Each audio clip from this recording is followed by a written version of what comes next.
नमस्कार दोस्तों, आज हम आपके साथ ब्रेन का एक बहुत ही रहस्यमय विज्ञान शेयर करने जा रहे हैं। पता है दोस्तों, हमारी सोच का ब्रेन पर कितना गहरा असर पड़ता है। ब्रेन रियल और इमेजिनेशन में क्या फ़र्क कर सकता है, देखते हैं इस छोटे से एक्सपेरिमेंट से।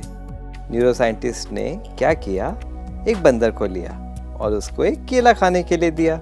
हम जानते हैं बंदर को केला बहुत पसंद होता है और केला खाते हुए उन साइंटिस्ट ने उसकी ब्रेन मैपिंग की और देखा कि ब्रेन के उसके कौन से हिस्से एक्टिवेट होते हैं। अब उन्होंने क्या किया, 2 बंदर लिए। पहला बंदर जो पहले केला खा रहा था, अब केवल उसको दूसरे बंदर को केला खाते हुए देखना था, तो केवल वो उसको ऑब्जर्व कर रहा था। अब उन्होंने जब दोबारा इस बंदर की ब्रेन मैपिंग की तो पाया कि उसके वही ब्रेन के एरियाज़ जो पहले बनाना खाते हुए एक्टिवेट हुए थे, वही सेम एरियाज़ ऑब्जर्व करते हुए भी एक्टिवेट हो रहे हैं। पता है दोस्तों, उनसे इस शोध से, इस एक्सपेरिमेंट से उन्होंने क्या निष्कर्ष निकाला कि जो ब्रेन है वो रियल और इमेजिनेशन में फ़र्क नहीं कर सकता है। जैसे कि बंदर जब केला खा रहा था या केवल ऑब्जर्व कर रहा था या सोच रहा था, तो सेम ब्रेन के एरियाज़ एक्टिवेट होते हैं, अर्थात ब्रेन रियल और इमेजिनेशन में फ़र्क नहीं कर सकता है। और इस सिद्धांत को नाम दिया गया मिरर न्यूरॉन प्रिंसिपल। जैसे कि मिरर में एक इमेज बनती है हमारी, वो हूबहू सेम होती है, लेकिन वो रियल नहीं होती, लेकिन रियल जैसी होती है। ब्रेन के लिए दोनों बातें एक जैसी होती हैं। इसीलिए आप देखिए, डिप्रेशन जैसी बीमारी जो होती है ना, वो एक दिन में नहीं बनती। मान लीजिए आज किसी के साथ कोई हादसा हुआ, कोई अप्रिय घटना घटी, उसको दुख हुआ, लेकिन वो व्यक्ति क्या करता है, वो उस घटना को बार बार अपने ब्रेन में याद करता है। और जब वो याद कर रहा है ना दोस्तों, तो क्या हो रहा है, वो घटना ब्रेन कैसे लेता है, जैसे उसके साथ वो दोबारा दोबारा घट रही है। और इसीलिए डेज बाय डेज के साथ, दिन ब दिन, वो बार बार ब्रेन के लिए कैसा सिग्नल होता है, जैसे कि वो घटना दोबारा से उसके साथ हुई हो, रियल में हुई हो। तो सामने वो घटना एक बार ही हुई, लेकिन ब्रेन के लिए वो घटना हमने खुद बार बार की और वो धीरे धीरे डिप्रेशन में बदल जाता है। तो देखा दोस्तों, सोचना भी हमारे लिए कितना ब्रेन के लिए घातक बन सकता है। और आज के समय में हमारी नेगेटिव थिंकिंग, ओवर थिंकिंग कितनी ज़्यादा है, वो हमारे ब्रेन को कैसे डैमेज कर रही है। और इसीलिए तो आज हमारी ब्रेन की memory, concentration, focus, decision making, judgement सब कम हो रहा है।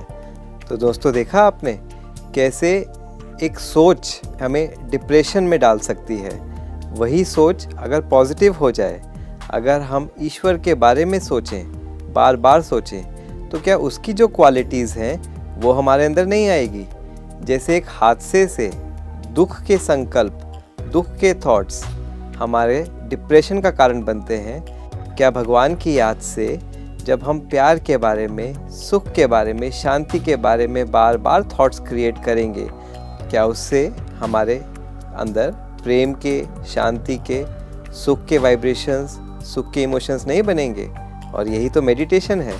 मेडिटेशन में हम बार बार ये संकल्प लेते हैं, वो संकल्प अच्छे संकल्प होते हैं, वो ईश्वर से जुड़े हुए संकल्प होते हैं। और वो संकल्पों से ही हमारे ब्रेन के अंदर पॉजिटिव इमोशंस पैदा होते हैं और हमारे अंदर की नेगेटिविटी ख़त्म हो जाती है। यही तो है सहज राजयोग। तो बहुत इजी है ना दोस्तों। हमें क्या करना है, जब भी समय मिले, ख़ास तौर से सुबह का समय तो बहुत अच्छा है, उस समय अपने साथ बैठें और ईश्वर को बहुत प्यार से याद करें। जब हम उसको प्यार से याद करते हैं तो क्या हो रहा है, वो प्यार के इमोशंस हमारे अंदर बढ़ रहे हैं। अगर किसी को बहुत अशांति है, मन बहुत विचलित रहता है, एंग्जाइटी रहती है, तो वो क्या कर सकते हैं, वो शांत बैठ सकते हैं और उस शांति के सागर, ओशन ऑफ पीस, गॉड को जब बहुत शांति से याद करेंगे तो क्या होगा, वो शांति के इमोशंस वो ब्रेन में एक्टिवेट होंगे और वो एक्टिवेट होंगे तो हमारे अंदर शांति ऑटोमेटिक बढ़ती जाएगी। तो इसके लिए हमें कहीं जाने की ज़रूरत नहीं है। आज इंसान शांति बाहर ढूंढता है, आज इंसान खुशी बाहर ढूंढता है, लेकिन आपने सुना ही होगा ना, शांति तो हमारे खुद के अंदर है। एक्चुअली में वो अंदर ही है, लेकिन उसे हमें याद करके वापस जागृत करना होगा। और ये बहुत इजी है, ना तो इसमें कोई खर्चा है, ना कहीं थकान है। आप घर बैठे सुबह के समय अपने अंदर की शक्तियों को केवल याद से जगा सकते हैं। और इसी को कहते हैं संकल्प से सृष्टि का निर्माण। कौन सी सृष्टि? हमारी जो सृष्टि है, हमारे ब्रेन की जो सृष्टि है, जिसके अंदर सुख, शांति, प्रेम, आनंद, पवित्रता, ज्ञान और शक्ति छुपे हुए हैं। केवल हमें उन्हें याद करके, ईश्वर का ध्यान करके जागृत करना है। तो है ना आसान? करेंगे आज से सभी रोज। ओम शांति।